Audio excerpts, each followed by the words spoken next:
Yan. So, here we go.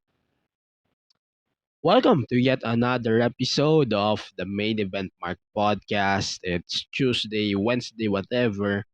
And you know what that means? Okay. So, first thing foremost, I am recording this episode on a Monday night. So, medyo pagpasensya nyo na ang aking pagka-hyper. No? Sobrang hina-hyper ako ngayong gabi for some reasons. Exhibit A, siguro let's acknowledge this as it is. Yung Sus Coffee, yung Sus Coffee, alam nyo si Sus Coffee, sige, siya yung plug nga natin. Si Sus Coffee, they're offering a lot of variations when it comes to their coffee, no? Putang ina. I got the Gula Malaka. Yung parang may lasang panutsa. Panutsa at saka yung parang nilalagay sa suman. That reminds me of. At saka yung Spanish latte na ininom ko ng hapon. Tapos putang ina. Man, para akong addict. Para akong addict, no? Na man, grabe yung atake sa akin ng kape. Hindi naman ako pinapalpitate, pero man, parang sobra akong hyper today. No? Ayan. So, shoutouts sa Suscopy. So, bali nyo, makapag-record tayo sa isang Suscopy. Sobrang quality din ng kape nila. Tsaka yung, ano ba tawag dito? Yung mga pagkain nila. Goods din. Pero we're not going to talk about sauce or kahit anumang kape. As you may know, coffee lover ako. Tapos, nakakapag-record din tayo sa mga coffee bars. Coffee bars? Doon nga lang sa isa may Circuit Makati. Yung Tim Hortons na sinara naman nila, pinalitan nila ng ano bang tawag sa store na yun? I'm not sure. Pero yun, today on this episode, so eto muna, may kiling episode muna tayo. We are bombarded by this news this past week, no? Ang daming tanong, ang daming ano dito eh. Ang daming news that we got and confirmed, and everything is not confirmed para lang iklaro ko sa inyo.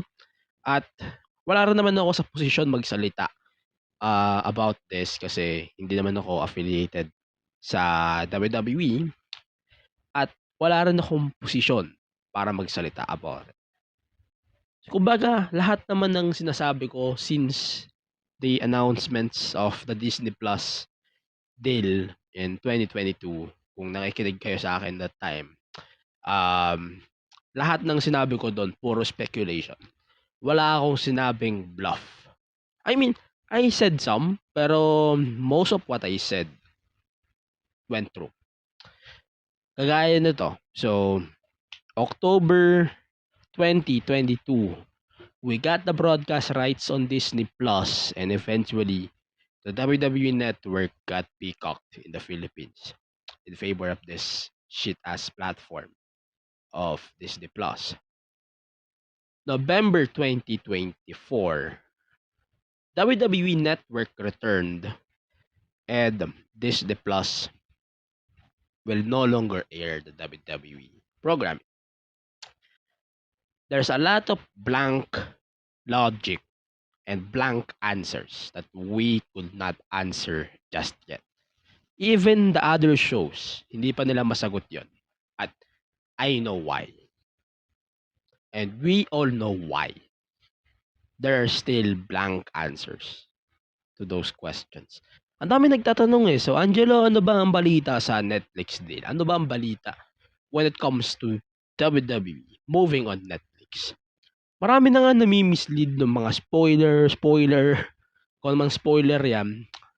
Pero, isa lang yung sure ako.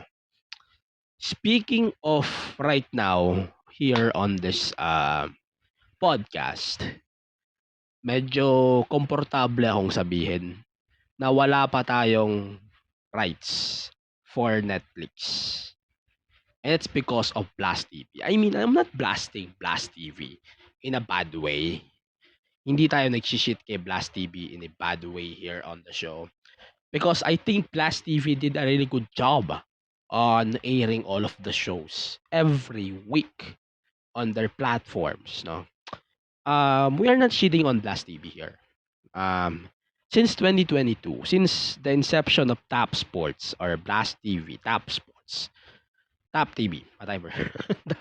dami kasi nilang channels and platforms.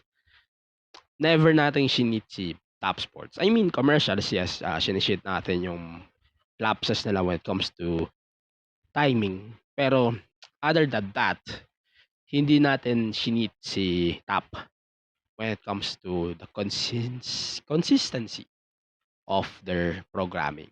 No? Si Disney lang naman ang nakita yung shinit ko dito eh. Kasi you know garbage or you know how garbage Disney Plus was. Starting from the beginning until the end, I think I would say Disney Plus really was the worst broadcaster in all of WWE. Walang tatalo sa Disney Plus when it comes to that. I mean, some people might say Blast TV is doing a terrible job then kasi may ads yung app or may mga commercials din. Dude, think about this. Blast TV is free. Wala kang babayaran. You just have to watch it directly. Si Fox, may payment yung subscription ni Fox nung time na sila yung nag-air ng Raw. So, garbage. Blast TV, they air the show for free. Signal, mukhang pera yung Signal, as you may know, no? Na they are not going to air any of these weekly shows as long as everything is not favorable to them. Right? Yan. So, that's the summary of what's going on here in the Philippines. So, as you might know, sa mga tao and all of the people who miss the news here in the Philippines. So, WWE Network returned to the Philippines for the first time in 2 years. So, if you remember, October 2022, Disney Plus launched in the Philippines last November 17, 2022 with the WWE Network as component of the platform. Ever since, we got this bombarded complaints, reactions, and disappointment from almost everyone who experienced this disappointment. Everything started from the frame rates, yung putangin ng hindi pag-upload ng Backlash 2023, yung pagko-cover ng ads or ng sponsors ng WWE.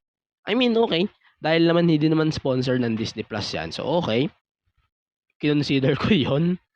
Pero, ang pinakamaano sa akin, yung hindi nila paglalabas ng video on demands this past year. No? Doon na talaga nag-umpisa eh, na parang, okay, parang nagsasayang na lang tayo ng pera sa Disney. So, I'm not gonna waste my money on Disney Plus, by the way. Just for transparency, everyone, I'm not a super Disney fan. In general. May napapanood ako siguro sa Disney, oo. Pero, I'm not a super Disney fan. So, wala akong pakialam sa Disney Plus in general. I'm just watching Disney Plus dahil ng WWE. Siguro, kitang-kita nyo naman sa mga episodes ko 2 years ago na, okay, I have this impression na, okay, sige, kumalat pa sana yung WWE content in the Philippines. But we got the opposite because of how Disney Plus was able to air it. Even the Disney Plus enthusiasts, hindi nila ma-defend na gaano kawak yung pagbo-broadcast ng Disney Plus on their app because it sucks. If you remember few weekends ago, how shit Netflix got when they aired Jake Paul beating the living hell out of Mike Tyson. Na parang nagsuntukan lang sila sa hangin on that boxing match, and everyone, 60 million people who got disappointed by that boxing match. And I am telling everyone, this might be the testing grounds for Netflix. Imagine mo, 60 million people are watching Logan or Jake Paul beating the living hell out of Mike Tyson in a exhibition match. Paano pa monthly, weekly? In some countries, US for Raw, for this bullshit. Paano natin yan hihigitan, right? At paano natin ngayon pag didistikahan kung ano man yung nangyayari with Raw, right? Or kung ano man yung content that might come in the Philippines or other states. So, based on recent events, si UK po ang pinakamalaking interesting factor or interesting broadcast rights in this Netflix deal as of now, because their broadcast rights with TNT Sports is ending in 2025. They signed in 2019. 2020 was the start of that deal, 5-year broadcast rights. They are airing on TNT Sports, and now the deal is done. NXT is no longer airing on TNT Sports, just you may know. And they are just finishing the broadcast rights in the United Kingdom and sa Ireland, no? And then hindi ko pa tinatakil yung kung ano yung content ng lahat, no? Para lang mamaya mabigyan ko kayo ng maikling background din kung ano nga ba yung nangyari with Disney Plus and eventually the deal with Blast TV, Top Sports. So, siguro para lang sa mga international listeners natin on this show, let's give them a background of how WWE Network in the Philippines went through for the past 2 years. 2 years ago, Peacock launched, no? 3 years ago, Peacock launched. So, Peacock and Sony Live Up were the first broadcasters who actually have this exclusivity rights for the WWE Network. Then everyone followed suit. Starting with Disney Plus Hotstar, itong Disney Philippines, si Abema in Japan, si Showmax in South Africa, si Shahid ng MENA, and then 2024, here comes Netflix. Netflix literally changed everything when it comes to all of the broadcast rights of WWE. Hindi lang in wrestling, in WWE din. As a whole, no? And in the whole business when it comes to broadcast rights. Sa tingin natin, WWE really set up the standard of exclusivity and leaving TV altogether in favor of Netflix. Netflix, as you may know, is the biggest streaming platform in the world right now. And everyone followed suit with AEW going to Max US. Saka na natin pag-usapan si Max US pag nasa next episode tayo, since we will talk about Full Gear next episode. Then, AEW on Max, I think it just give me a difference on how the content went through, or kung paano nga ba yung nangyari with the WWE Network. Okay, so yun na nga. As promised, I'll give you guys a summary on what we got on the WWE Network for the past 2 years. So, where we have to start? Tanda ako tuloy.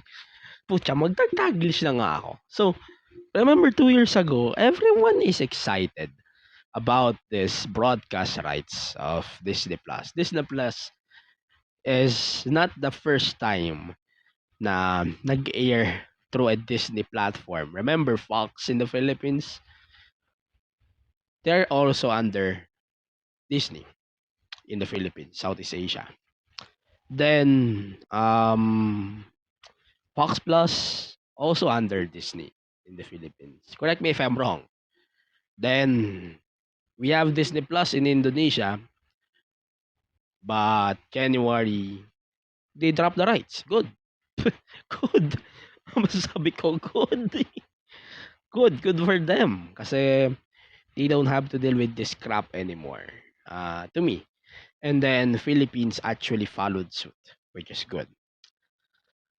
Then, to summarize the content of the WWE network on Disney Plus, or also applicable on Indonesia somehow, they have this shows with 25 MB, 25 megabytes or 25 megahertz of streaming.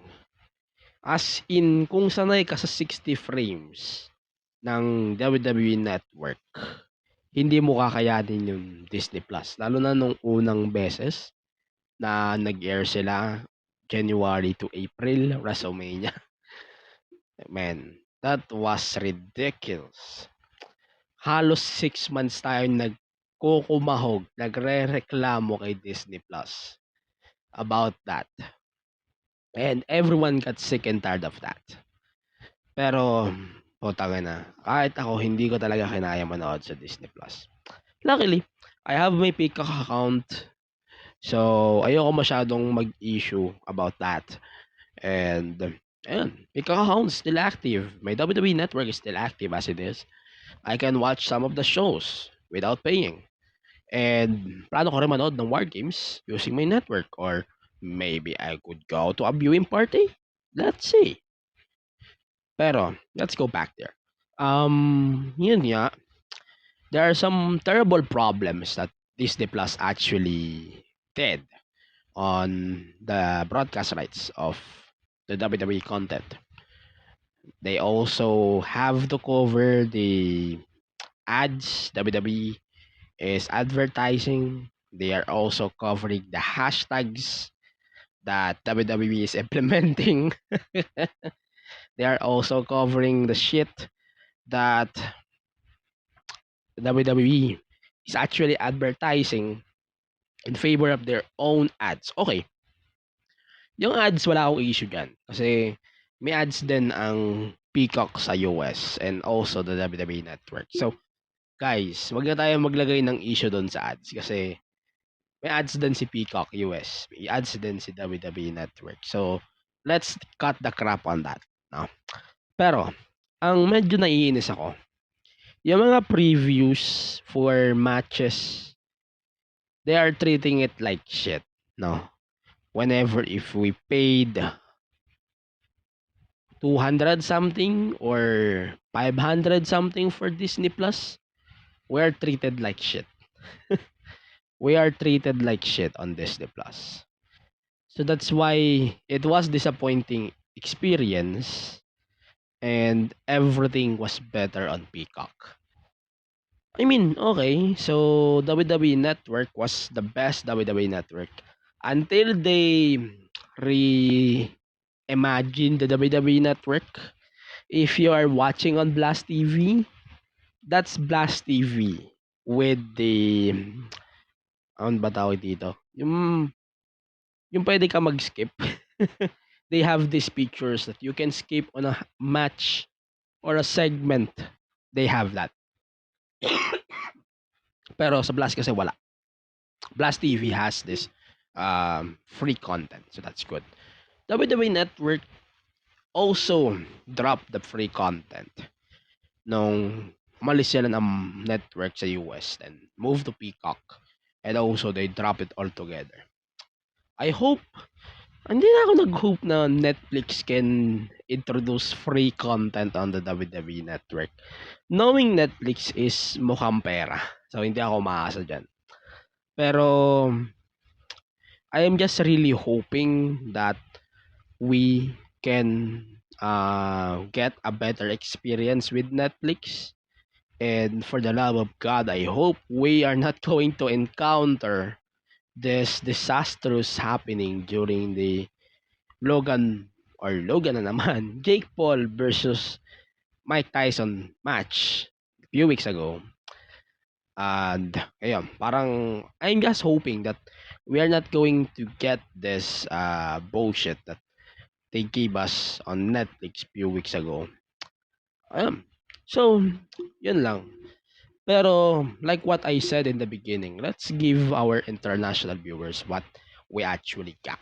So, on Netflix Philippines, we are not getting the content anytime soon. Just yet. Because we still have this broadcast rights on Top DMV. So, Top DMV, as you might know, is the successor of Fox, basically, here in Southeast Asia. And I mean, in the Philippines, in our case, kasi typically, sa ibang countries kasi in Southeast Asia, they just move to Astro in Malaysia, Disney in Indonesia, and some countries pa. Pero, regardless, Top is this new Fox in Southeast Asia. Yun. So, F1 at some point actually moved to Top and eventually left due to their exclusive rights with ano ba tawag dito? Yung Bein Sports. Tapos yung content ni Top ng may isang arc sila na sobrang mahal ng content ni Top Sports ni Top. Pucha, kahit ako hindi ko kakayanin bayaran yung 500 for 3 month. Ay, hindi. I think 500 is for 1 month. Tangina, hindi ko babayaran yan. Buti na lang naging affordable si Top Sports, si Blast TV, and eventually it became a free platform.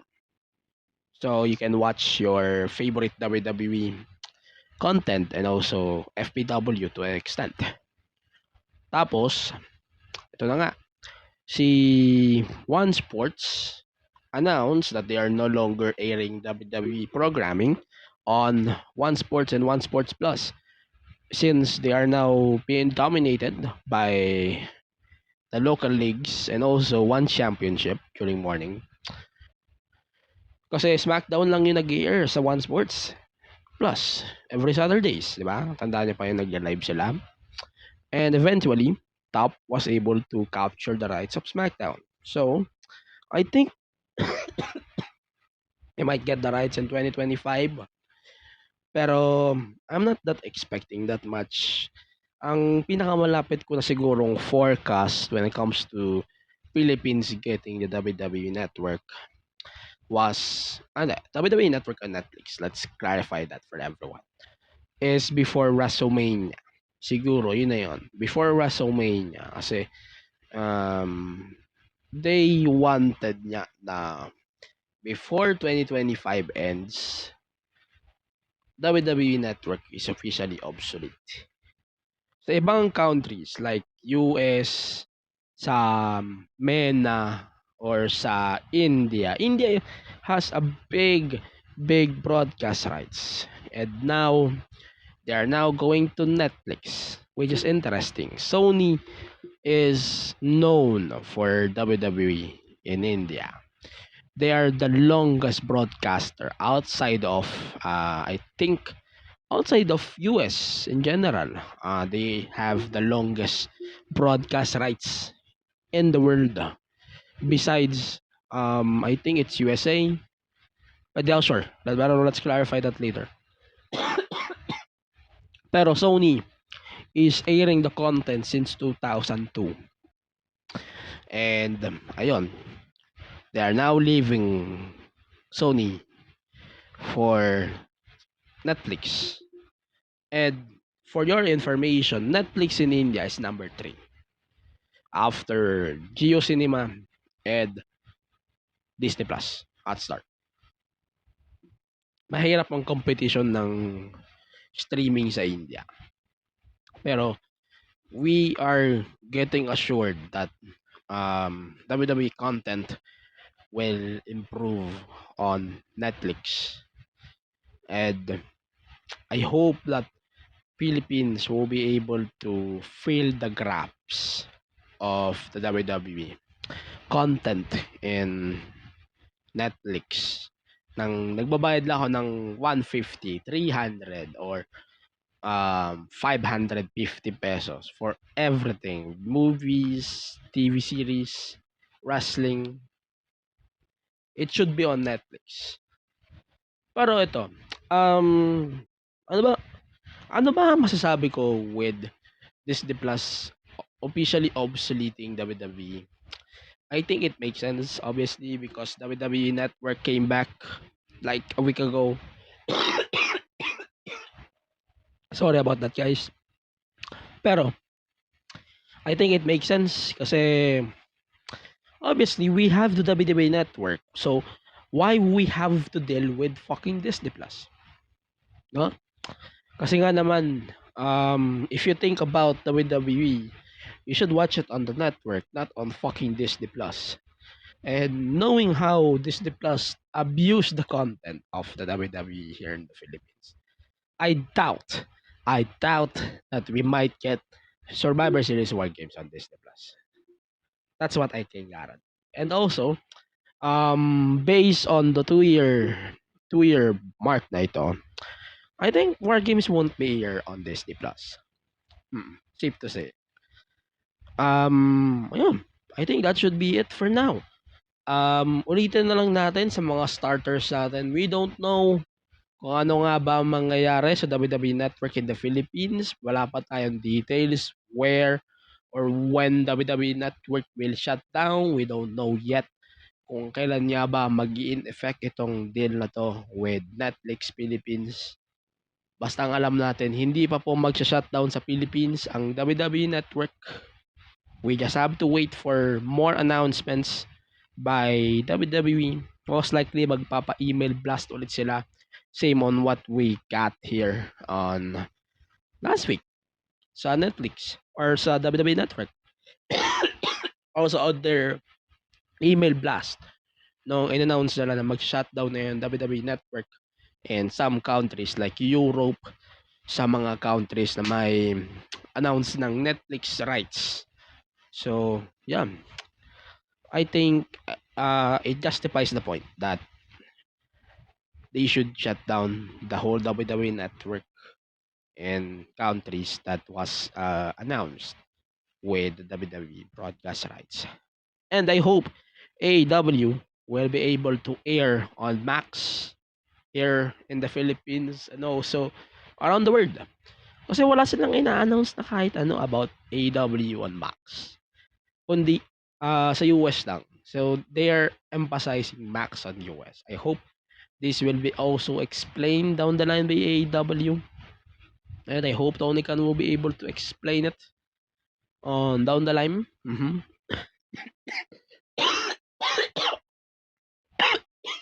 Oh my God. Ayun. Saan siya na, guys? Pero yun. I hope AEW will be able to explain all of that down the line. And we are now looking forward to a new era of wrestling that's mainly relying on streaming services and not on TV.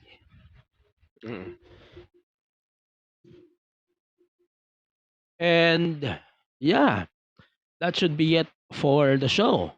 Today's episode of the main event.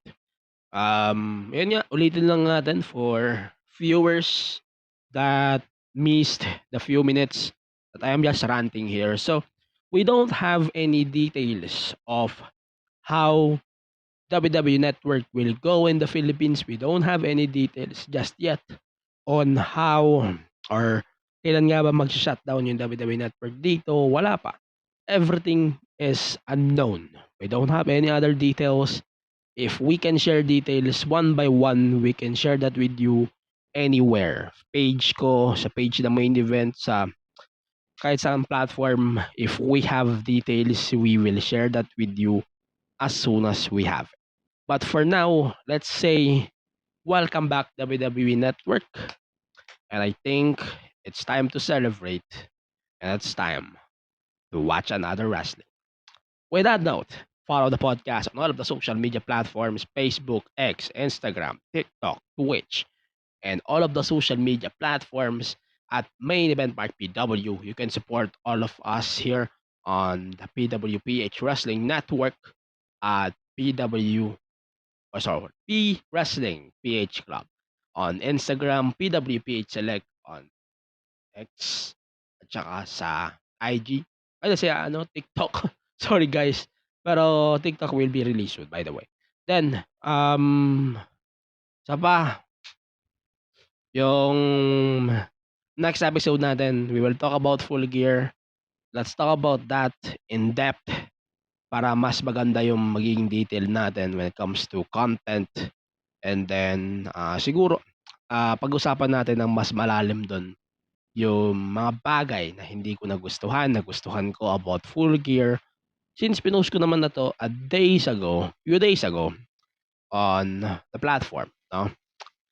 And then, siguro pag-usapan na rin natin down the line yung mga nangyari sa WWE with a CM Punk joining Roman Reigns for War Games.